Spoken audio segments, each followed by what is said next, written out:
conservative, constitutional. It's the Andrew Cooperrider Show, keeping you informed on what's going on right here in Kentucky.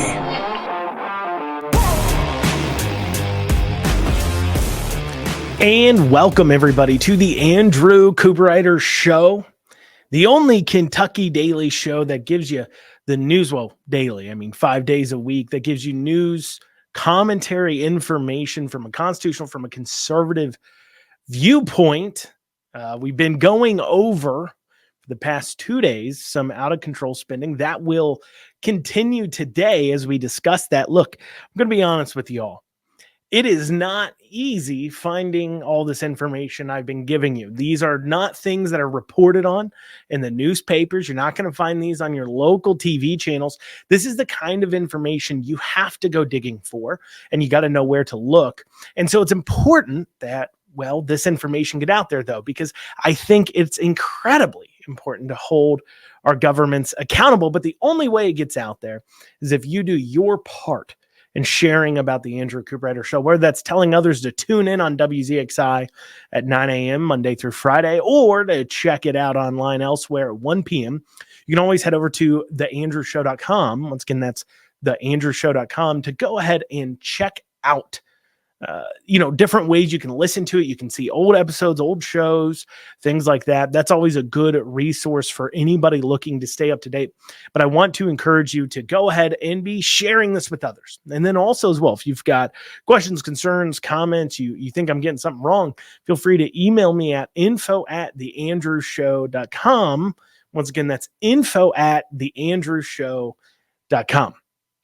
Now, we will be digging more into crazy out-of-control spending. We're going to focus on the Kentucky Council of the Arts today, and we're going to be doing that because, well, frankly, while the dollar amounts aren't as eye-popping as the near $75 million of waste we've already covered the last 2 days, what they're spending it on and how it's being used against our very values as Kentuckians, and how it continues to create this kind of division that we see in our country and our state, well, that is particularly egregious. So we'll be digging into that. But first, that's later on today. So those of you who listen to the show know I talked about a CDC contract that Kentucky did. I think I talked about this 2 days ago. And it was a $1.3 million contract for Kentucky to take a survey of 4,500. So they issued this contract out. The state of Kentucky was acting on behalf of the CDC to get 4,500 live answer surveys on landline and cell phones to study racial disparities in healthcare in Kentucky. And that was a cost of $1.3 million, or nearly $300 per completed survey, because they had to do 4,500 of them. So 4,500 of them. And, generally speaking online, people have recognized right away intrinsically what a waste this is, but some people have decided that this is perhaps slightly debatable, that maybe I'm wrong to be pointing this out as a misspending. And I think I would be remiss if I didn't point out just how crazy this contract is on several levels. First is it a good thing for government to even study? Well, that's got to be broken down into two roles. One is, should government really be involved with healthcare at all, which is kind of debatable. The more government has gotten involved with our healthcare, the more expensive and worse it's gotten. Keep in mind, we've been studying the Certificate of Need laws issue here in Kentucky for several months now on the Andrew Cooperrider Show. And what we see is that government is already regulating healthcare so much that they say the free market can't step in to help lower the price point. And they point to things like Medicare and Medicaid not paying out enough. So therefore, private pay and self-pay people have to pay significantly more to make up the difference when they go and get services from hospitals. And this is why Kentucky has to have an enforced monopoly on healthcare like we do now. And so that's the first thing that's debatable. Now, people who say, no, government, of course, should be involved in healthcare because, well, we can't just have people out here operating in healthcare willy-nilly.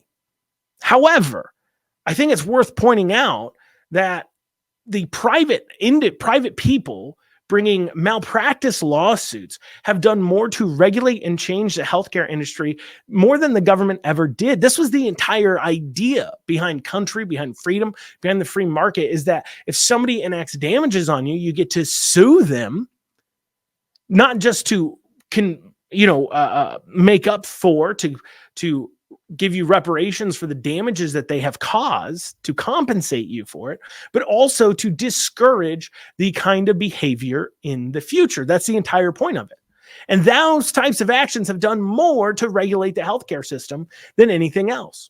And you know this because when you talk to doctors or people in healthcare, one of the biggest things they want from government right now is tort reform. They want to tamp down the amount that they can get sued by private citizens.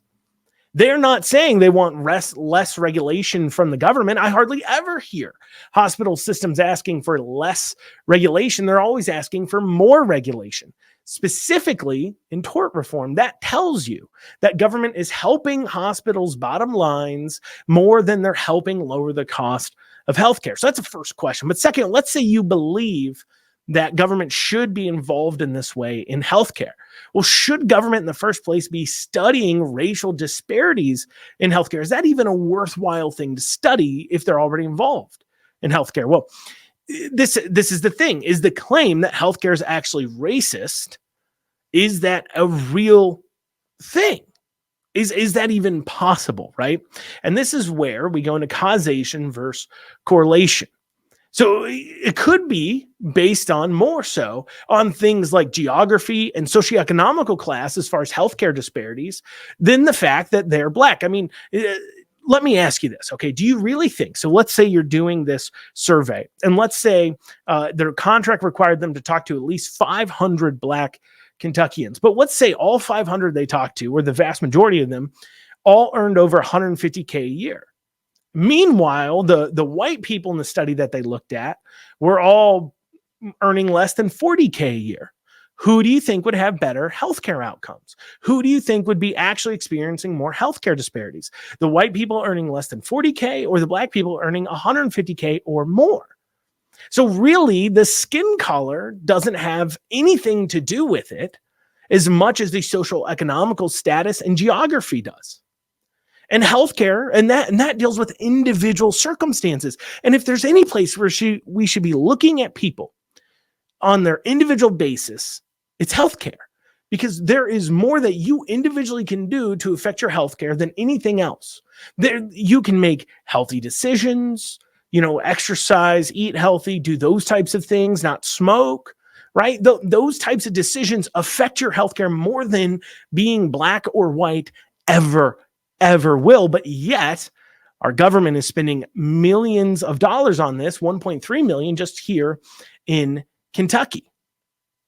Now, members of the contract review committees, I've dug into this contract, and the another one that got a lot of attention was the Western Kentucky University contract, where it's a relatively small contract, $27,500, but the contract was for WKU. So the legislature was approving a contract for WKU to get to purchase a lobbyist to lobby the legislature. So it's kind of this weird situation where the legislature was approving a contract that would then lobby them. That's kind of crazy. And the fact that we're in a government and a governmental system where the legislature is approving lobbying contracts that's for lobbying them tells you that something is greatly mistaken. Something's wrong.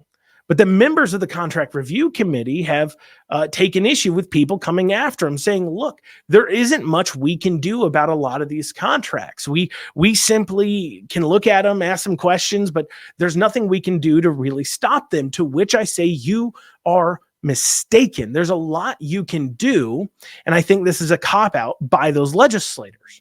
And I'll be going into what these legislators could do, that process behind the contracts, and what they can do to stop this out of control spending, specifically on the contract review side, after this short break, because you're listening to the Andrew Cooperrider Show, which is your source for Kentucky politics. As always, reach out to the show. Email me at info@theandrewshow.com. Once again, that's info@theandrewshow.com. We'll be back after this short break. Lexington Overstock Warehouse is Central Kentucky's best source for stylish new home furnishings. Don't pay retail. With our low overhead operating structure and big name brands, we offer the absolute best values on new furniture for every room. Shop online anytime at LexingtonOverstockWarehouse.com or visit our weekends only showroom located at 156 West Tiverton Way. Right now, for listeners of this show, we're offering a special discount for our online customers. Use coupon code FREEDOM for an additional 10% off your online order today. Lexington Overstock Warehouse, low overhead equals really low prices. And you are back with the Andrew Cooperrider Show, your source for Kentucky politics from a conservative standpoint. You know, the show you love to listen to, I hope. Before the break, we were talking about we were going over some of the contracts we talked about the last 2 days. This out of control spending we've seen that the contract review committee, the legislatures, have just kind of rubber stamped it on through. And now some legislators have taken issue with this characterization because they say, well, look, we can't do much to stop it. Understand what the process is. Okay. So there's discretionary spending that the executive branch gets to do. So the legislature, they appropriate funds into pots, and then it's up to the executive branch of how they want to spend that money for the vast majority. Though when it comes to issuing contracts, not when it comes to issuing, grant proposals or other incentives like that, but when it comes specifically to contracts, there's a statutory committee called the Government Contract Review Committee, where the legislators get to weigh in on these contracts as they're coming through. Now, if they don't like a contract, they decide to question it, ask some questions, and then they vote to disapprove said contract. It is true that they can be easily vetoed by a member of the executive branch. Sometimes it's the governor, sometimes it's the finance cabinet, sometimes if it deals with the universities themselves can go ahead and spend the money anyways. And so for this reason, the legislators say, look, there's nothing we can do. There's no reason for us to even question the contracts, to which I say bullhickey. I say bullhickey. I say you're being lazy because there's a lot you can do. First, you can pass some bills, right? If you really, if you're somebody who's taking issue with this, like the chair of the committee, Senator Meredith, if you're taking issues with being called out on this, well, why don't you sponsor and get on board with a bill to ban taxpayer-funded lobbying? Why don't you ban taxpayer-funded lobbying by these universities? Why don't you get on board with that? But of course, you haven't. But there's something else you could do. Why is it falling to a common citizen, Andrew Cooperrider, to be the one alerting the public to these contracts? If you really take issue with the contract, legislators, why don't you alert the public about it? Why aren't you posting on your socials about it? Why do they have to find out from Andrew Cooperrider about it? You're not limited to just voting on bills and proposals. You can also alert the public when something of big concern is coming across the desk. Representative Savannah Maddox does this well. Representative Proctor, Representative Doan, right? When they see Senator Southworth, when they see a bill coming through that they have issues with, they alert others in the community. They alert activists. They make posts on social media. They sometimes send texts to people like me saying, hey, this is going on. We need people to be aware of this.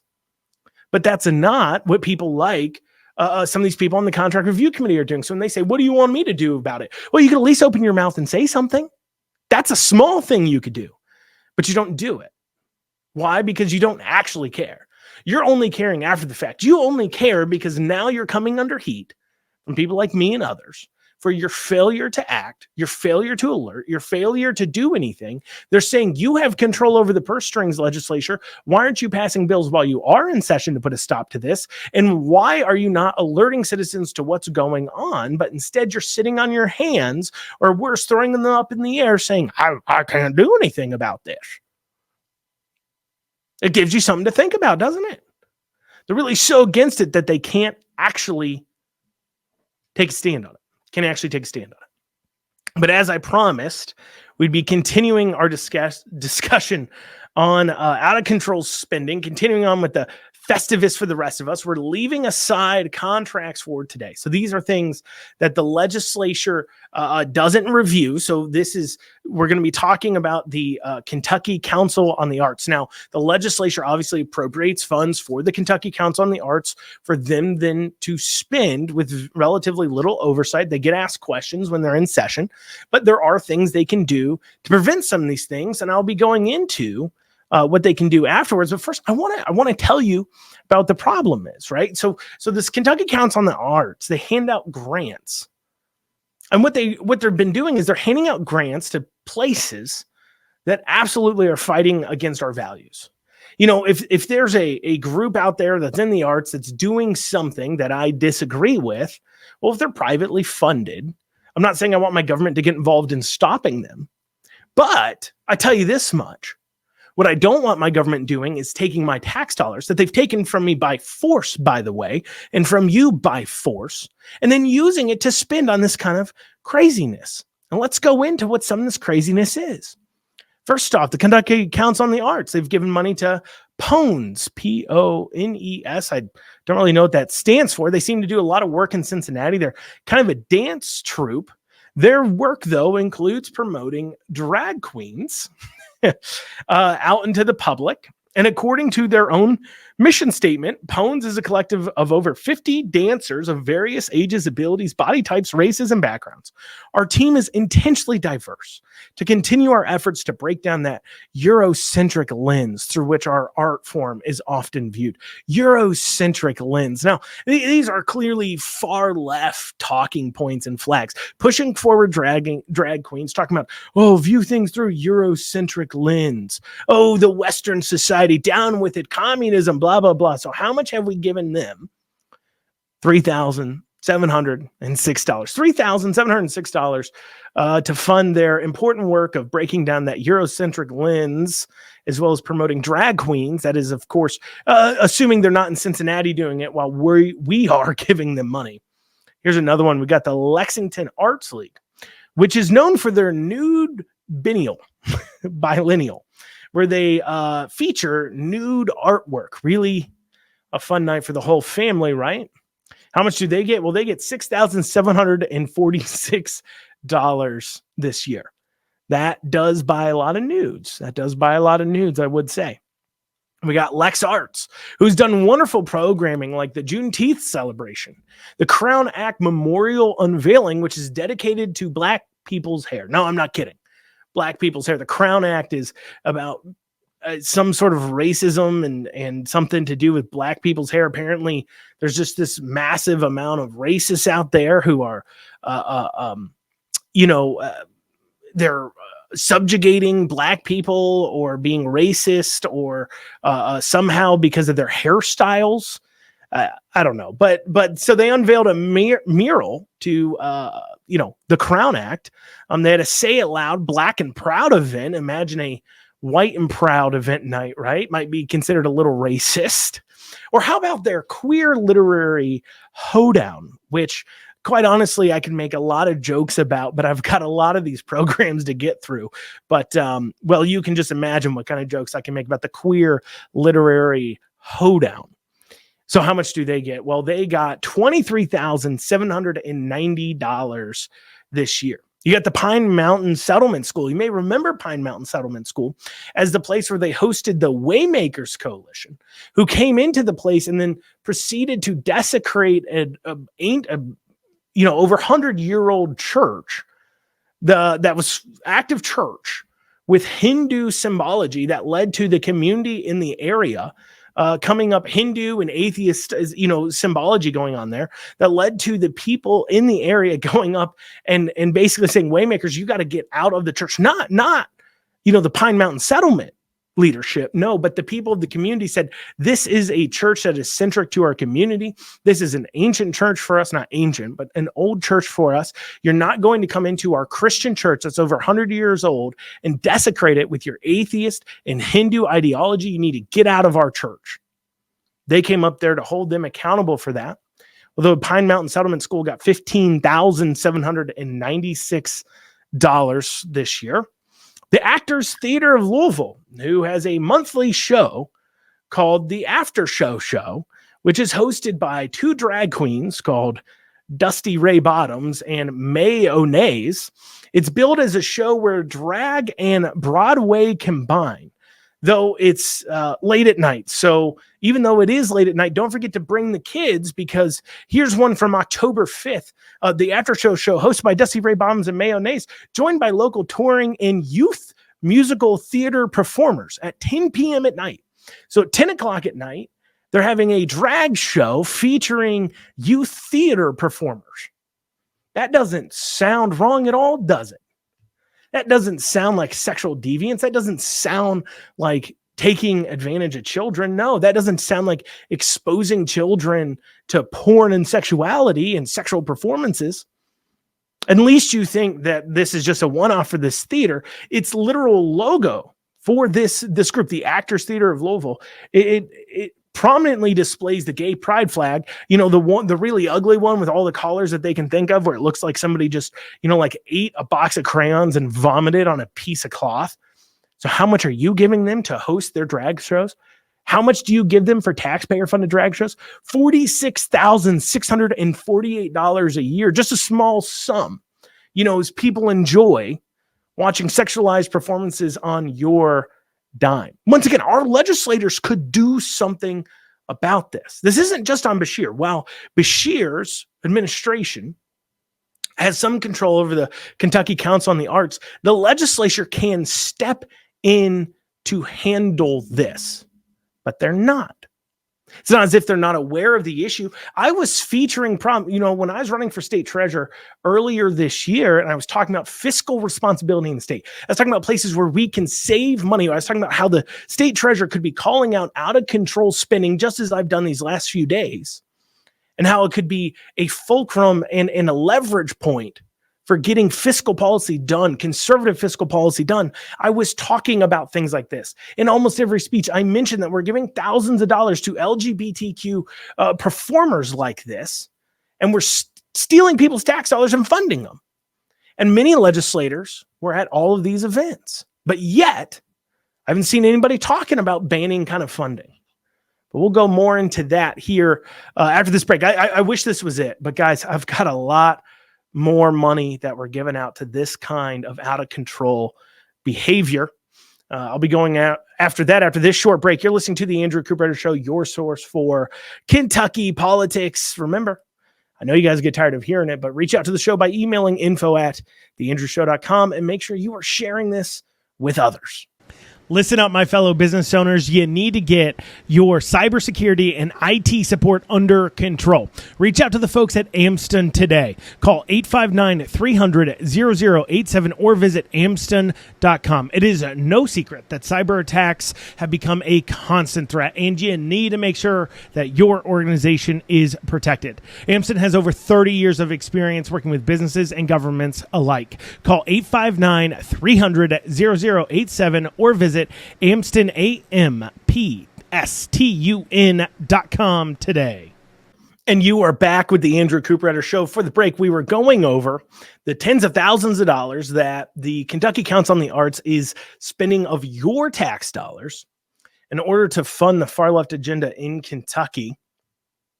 We started off, we were talking about the Actors Theater of Louisville, having all kinds of drag shows and gay stuff going on there, and queer LGBTQ stuff that you're giving them $46,648 for. We also have $13,958 going to the Asia Institute, which, I mean, come on. I mean, we already gave them several million to build a Asian garden in downtown Louisville, right? But I guess, another 13,000 for the Asia Institute, really important stuff. Continuing on, though, we got Looking for Lilith, which is a far left actors troupe that focuses on racial and gender justice through plays. Their website, it proudly displays the Black Lives Matter logos, and it also includes an apology to all the Native Americans who they've stolen land from. Of course, they aren't going to be giving, the land back, but they are sorry that they perform in a theater that apparently used to be Native American land. They got $4,685. You have Pandora Productions, which, according to their website says for more than 25 years, Pandora Productions has been the only theater company in the Louisville metro area and most of Kentucky exclusively dedicated and most trusted to tell the stories of the LGBTQ plus community. So it's an LGBTQ plus theater troupe that is specifically focuses on that. They get a cool $7,180 this past year. On their website, they also have a statement about stolen Indian lands and how they're sorry about performing on it. But I mean, once again, they're not going to give their theater to the Indians because, pushing sexual deviancy on the public in Kentucky on taxpayer dime and pushing mental confusion onto small children. Well, that's more important than giving the theater back to the Indians, but they do acknowledge it at least. And then we have Voices of Kentuckiana, which is an LGBTQ choir that gets $3,310 a year. Then we also have Apple Shop, Appal Shop,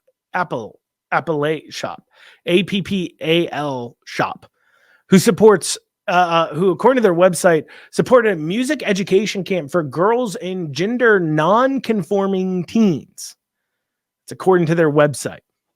They get $31,322. Now, look, there's tons of other places that Kentucky Arts Council is giving money to that I didn't call out on the list. Well, I generally think, we need to be taking care of roads and bridges maybe before we worry about some of the superfluous spending like on arts. And I know some people think arts are very important, so don't, bite my head off. I didn't throw on everything onto the list. No, some art programs that help people with addiction, people with disabilities. That's great. Just general performances, creating theater in the area. That's well and good. I wish we could somehow figure out a way to allow these theaters to exist on their own without needing, millions of dollars a year from the Kentucky taxpayer. But what I detailed here is $157,141 that is from the Kentucky Arts Council that is going towards obviously funding far left social engineering agenda. I'm saying obviously funding. There's a lot of groups on there where they said things in their mission statements which would lead me to believe that they're far left, but it wasn't as glaring in the face. I wasn't able to just pull up easily just by looking at their website. I'm sure if I dug into some of their productions, I would find more far left engineering. But this $157,141, this is money being forcibly taken from us and then used in this way. Now, recently we see people calling for, hey, we all need to get along. Why can't we get along? What's wrong with us? Well, I tell you why we can't get along. And this is where it crosses the line. And this is where this calls for unity or love everyone or let's all get along from the far left is absolutely full of just bullhickey. I'm using that word twice now today. It's absolutely ridiculous because you don't want us all to get along. Not only does the LGBTQ community not just demand that you quote unquote tolerate them. And to me, tolerance means that if you're not affecting other people and I can disagree with your lifestyle choices, but that doesn't mean I necessarily want my government to come down, grab you and lock you up. While I disagree, generally speaking, with the LGBTQ community, I don't want the government to come in and arrest them forcibly. While I think their lifestyle is sinful and degenerate, I'm not saying I necessarily want to pass laws and take it away from them. When it comes to the T side of things, it's not transgender people that I'm concerned about, but it is the healthcare community that is somehow selling this idea that chopping body parts off people is mental health care. That life-altering and permanent surgeries and chemical castration is healthcare, adult or child. I do have a problem with that idea because I think that's creating a whole lot of medical malpractice, which is as long as the government okays it, it leaves it to where people can't easily sue. If government got out of healthcare, as I was talking about earlier, the victims of this medical malpractice that we're seeing on large scales could sue on it. But because the government says, oh, this is the right thing to do, it takes away their ability to sue after the fact. It gives them less of a leg to stand on. But it's not just tolerate them. They need you to buy into their lie. When you've got a transgender person that sits there and says, oh, my pronouns are she, her, and it's obviously a dude, they want you to believe. They say, no, I am a woman. Well, no, you're not. And when that is different than tolerance, you want me to buy into your lie. It would be like a person with anorexia saying they're fat and us all saying, well, we got to go along with it. or a person with schizophrenia, multiple personality disorder, and us just sitting there tolerating all these multiple personalities without like saying, hey, no, this person's like crazy. It's the same thing, but yet they demand that. But it's not just that they're demanding that too.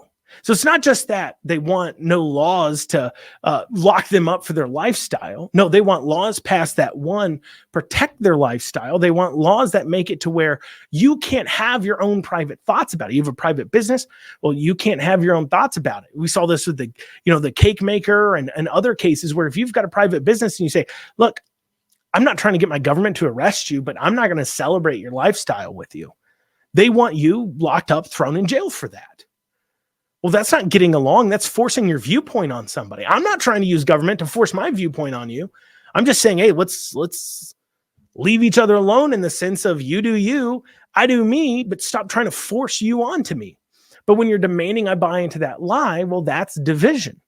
And then to take that a step further, what we see here in Kentucky with the Kentucky Arts Council is they're not just saying, no, I need you to buy into the lie. Now they say, I want you to fund our advocacy. I want you to fund our push to make more people like us so we can feel normal and we don't feel apart. I want you to fund our sexual degeneracy. I want you to fund men cross-dressing as women in front of children because they get their rocks off from it because they enjoy it. I want you to fund small kids putting dollar bills into drag performers' thongs, something that really has happened here in Kentucky. I want your tax dollars to fund that. That's farther than even saying, I start off by saying, I don't want my government to attack you. They're literally using government, the force of government, to make you continue to fund their pushes. And then they wonder why we all can't get along. Well, you're trying to steal money out of our pockets. That's why we can't get along. You're not just trying to corrupt my kids and corrupt society and attack our viewpoints, the Judeo-Christian values that have kept our country together for so long. No, you're trying to, using the force of government, which comes at the end of a barrel of a gun, you're willing to use governmental violence to force us to pay for your push, your advocacy, use our tax dollars for it. That's a real problem. And that's when things get really abrasive. That's when we start going at it. That's where we can't get along anymore. That's where we do have to start warring it out, quote unquote, not physically with weapons, but warring it out in courtrooms and in legislatures because you won't leave us alone. Coming up on a break after this, we've got a few other stories to cover. You're listening to the Andrew Cooperrider Show, your source for Kentucky politics. We'll be back after this short break. 859 Print has local service and low prices. I personally have done tons of business with them. And I can tell you, whether it is getting things printed off, sending direct mail, making business cards, buying TV ad time, digital marketing, they can do it all. And as a special for listeners of this show, they're offering 10% off any and all print services using code RIDER2024. That is code RIDER 2024 for 10% off. Check out 859 Print. You'll be glad you did. And you are back for this final segment of the Andrew Cooperrider Show on this wonderful, wonderful Friday, December 29th.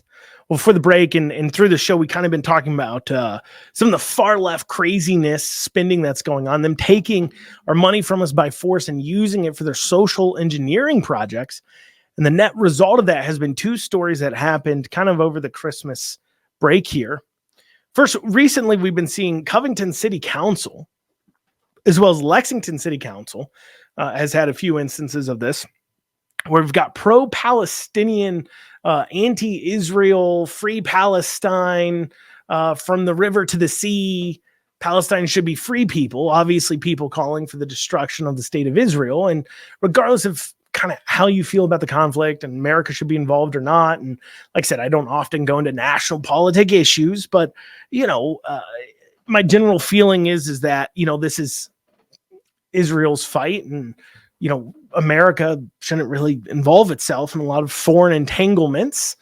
That's goes into our Constitution. I know some people listening to this will say, no, we've got to give a lot of money to Israel and so on and so forth. And It's just, the show isn't about that. But, we all have our own opinions on it. But one thing I think anybody who's slightly civilized should think is that, well, generally speaking, destroying the entire state of Israel shouldn't be something we're advocating for. But yet we see a lot of far left liberal agitators here in Kentucky pushing that. And so we saw, and these people, they're not just these Free Palestine people, right? They're not just advocating for the destruction of Israel, but they are people advocating for the reason why they are who they are is because they hate our values. They hate the West. They hate America.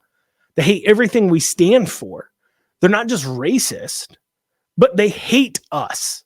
They deserve no support. Lexington City Council shouldn't even be giving them a moment of their time. Covington City Council should be saying, look, you all hate this country. Get out.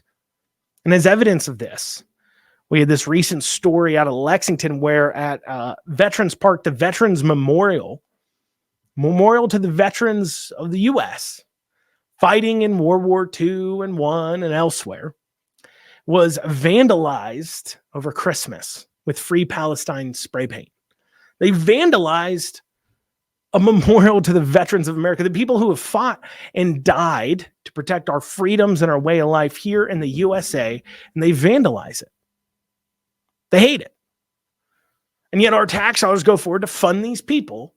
I talked about a few groups early on that talk about, viewing things through a Eurocentric lens, meaning the West lens, meaning people who have those Judeo-Christian values that come from that America was built on, right? People apologizing for performing on Indian land because they have shame that America even exists.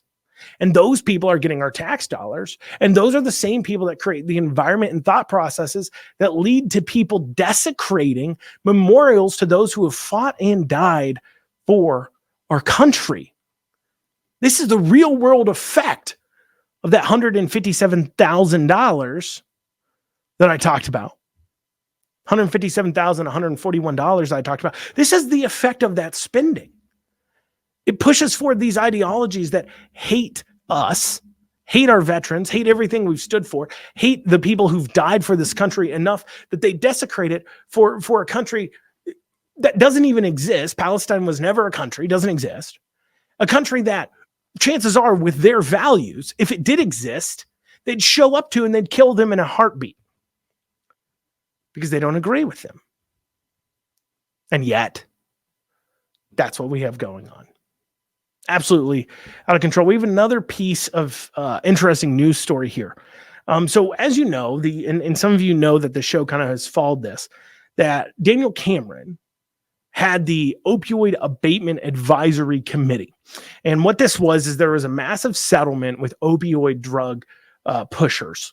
And basically they paid out billions of dollars, and every state received hundreds of millions of dollars in order to deal with the drug epidemic crisis, the drug addiction crisis, basically saying that these opioid pushers knowingly pushed a highly addictive drug, used incentive packages and other things, misrepresented and lied to the public and to doctors about pharmaceuticals, and therefore were liable for the massive amount of damage that the addiction to the opioids has created in the U.S. And so therefore they had to pay out billions of dollars, and Kentucky received hundreds of millions of it. And a part of administering these funds, the state legislature set up here recently, a few years ago, the Opioid Abatement Advisory Committee, which was run by the Attorney General.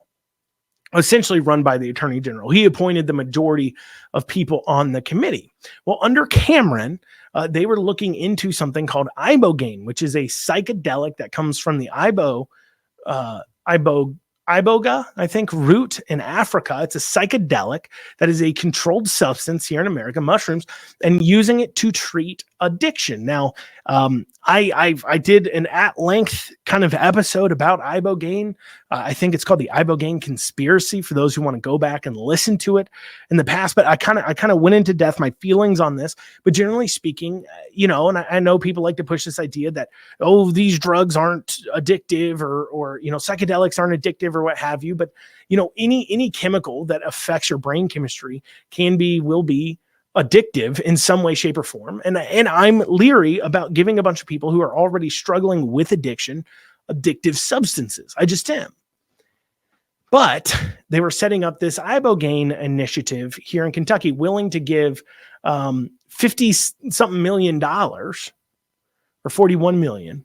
I think it was 41 million dollars to a companies. They're looking at a few companies to do a public-private partnership to study ibogaine here in Kentucky. Now, this partnership, they had to match those funds, but it was worth to those companies, it'd be worth billions of dollars. Why? Because this is a controlled substance in America. So if a state set up a public-private partnership, it would be the only place in the entire country where you could go to get this ibogaine treatment for addiction. Everybody's looking for this golden bullet solution to addiction. I don't believe it exists, because I believe it deals with, human behavior. Humans will always struggle with sin, and those sins take many forms, whether it's addiction, because keep in mind, there's a lot of people who've taken opioids that don't become addicted to it.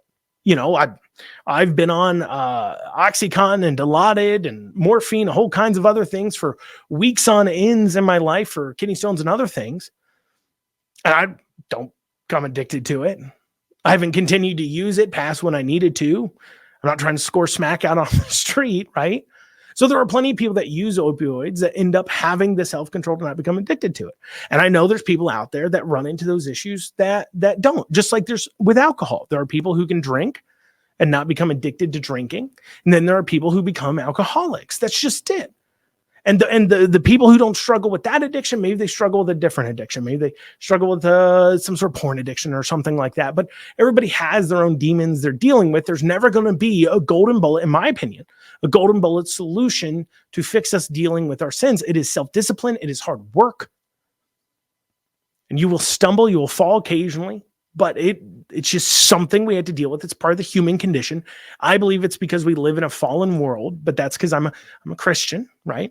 But regardless, there were some questions about this ibogaine initiative because a big donor of Cameron's stood to gain potentially billions of dollars, if not hundreds of millions, tens of millions, hundreds of millions, if not billions of dollars, because they had massive investments into these ibogaine companies.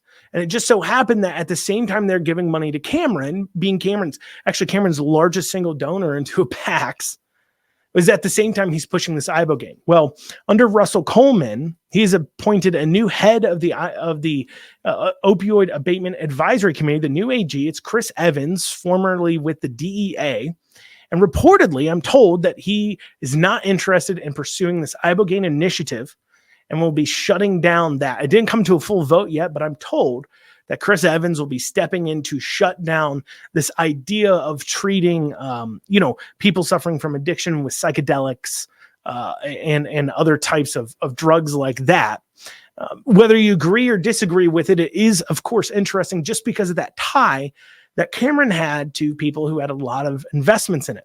There was a few in-depth articles kind of wrote about this, a few things to look at there if you want to dig into that more. But it is interesting to hear that, Russell Coleman has appointed Chris Evans to take over. And like I said, reportedly, he's killing the ibogaine initiative here in Kentucky. Very interesting, to say the least. I'll keep you abreast if that develops in any other way.